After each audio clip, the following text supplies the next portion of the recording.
السلام عليكم ورحمة الله وبركاته. برنامجكنا maanta insha Allah taala waxaan ku qaada dhigi doonaa baaritaano waaweyn oo ku bilowday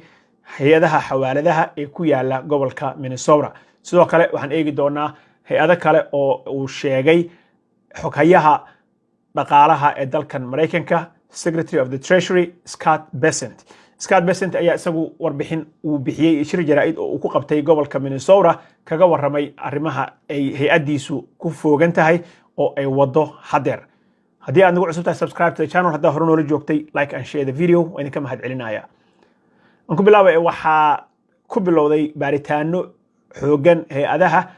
lacagaha kala xawila oo annagu aanu naqaano xawaaladaha. sidoo kale waxaa la baarayaa baa la yidhi bangiyo ku yaala gobolka Minnesota kuwaas oo iyaga naftooda ay uga shaki qabaan hay'adda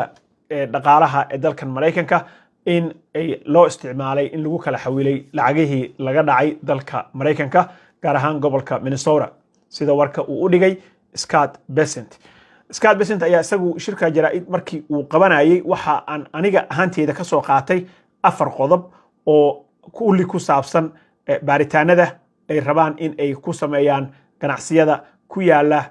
countyga Hennepin County iyo countyga Ramsey County oo midna Hennepin County uu ku yaalo Minneapolis, Ramsey County uu ku yaalo St. Paul caasimada oo Soomaalida ay ugu fara badan tahay deganaansho ahaan marka la fiiriyo gobolka Minnesota. marka odaga shirkaas jaraa'id uu qabtay wariyaal fara badan ayaa joogay, su'aalana waa laga weydiiyay. marka waxaan eegi doonaa insha Allah taala waxyaabihii uu sheegay in uu baaritaan ku sameynayo. ilaa hadda wuxuu cadeeyay 4 hay'adood ama 4 xawaalad in ay baaritaan ay ku hayaan.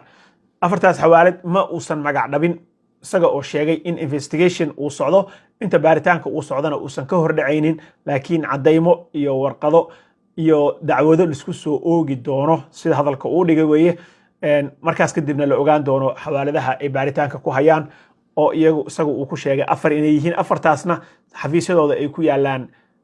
Hennepin County iyo Ramsey County ama St. Paul iyo Minneapolis. waxa uu sheegay in ay baaritaankaas ay ku bilaabeen hay'adaha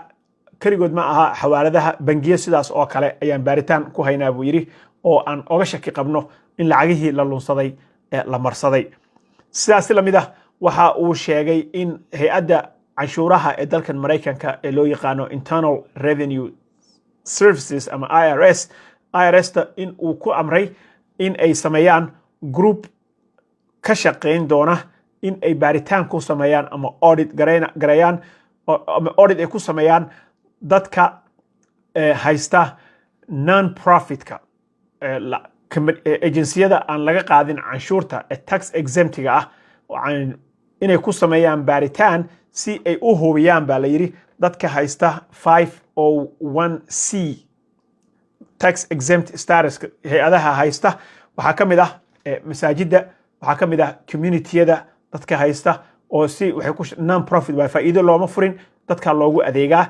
agenciyada noocaasa kaniisadaha ka mid ah. marka dad badan oo waxaa jira programyadan haysta iyaga naftooda in ay wax fara ay ku leeyihiin iyo in aysan u isticmaalin lacago si qaldan ku soo galay. baaritaano in lagu sameeyo ayuu isagana uu ku amray in IRS-ta ay sameyso task force group iyaga ka mid ah oo qaabilsanaan doona inay baaritaan ku sameeyaan dadka haysta 501c-ga gaar ahaan dadka Minnesota jooga. mar la weydiiyey in gobolada kalena ay soo gaari doonto ayaa waxa uu sheegay in ay rabaan Minnesota marka hore in ay ka soo bilaabaan investigationada baaritaanada auditka ay ka soo bilaabaan and then gobolada kale ay ku soo socon doonaan. waxa kale oo uu sheegay in uu rabo programka hay'adda FinCEN la yiraahdo ee Financial Crimes Enforcement Network oo waadhaweyta la sameeyay oo iyadu hoos tagta hay'adda Treasury-ga ama hay'adda dhaqaalaha dalka Mareykanka in uu ku amray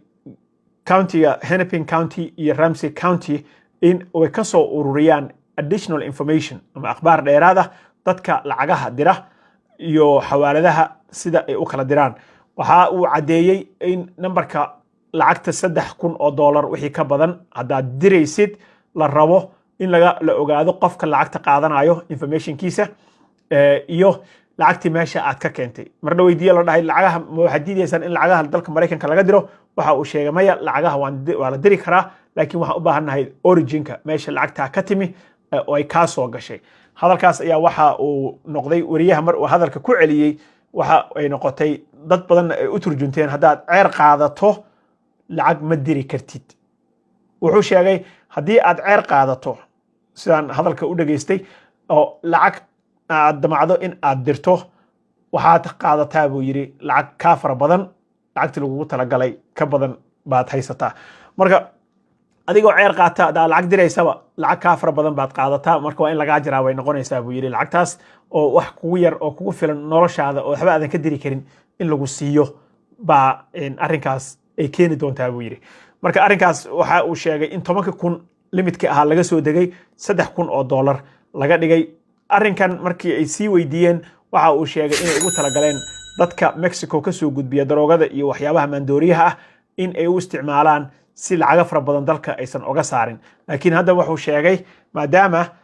lacag fara badan Soomaalida ay ka dirtay gobolka Minnesota sida hadalka isaga uu dhigay weeye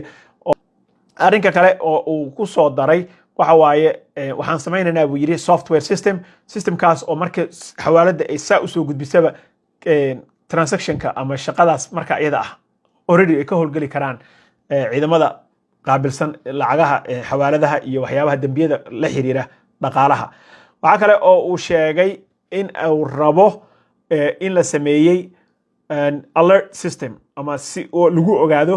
system ogaansho ah oo haddii markaba lacag 4,000 ama $5,000 aad dirto markiiba in dawladda ay ku ogaanayso isla markiiba ay talaabo qaadayaan si lacagtaas aysan dalka uga bixin ama ay red flag haddii ay cabsi ka jirto ama dhaqaalahaas inay joojin karaan inay sameynayaan system alert ah oo ay rabaan inay hay'adaha ay ku xirtaan bay rabaan si ay uga gaarsiiyaan in aysan waxba ay ka hoos bixin waxa kale oo uu sheegay hay'adiisa in ay ku foogan tahay in ay ciidamada federaalka ah kuwa stateka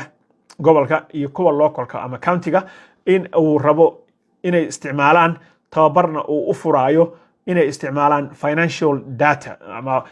lacagaha la kala diraayo arrimaha xawaaladaha ku saabsan datada inay isticmaali karaan si ay u soo report gareeyaan ama ay u ogaadaan isla markiiba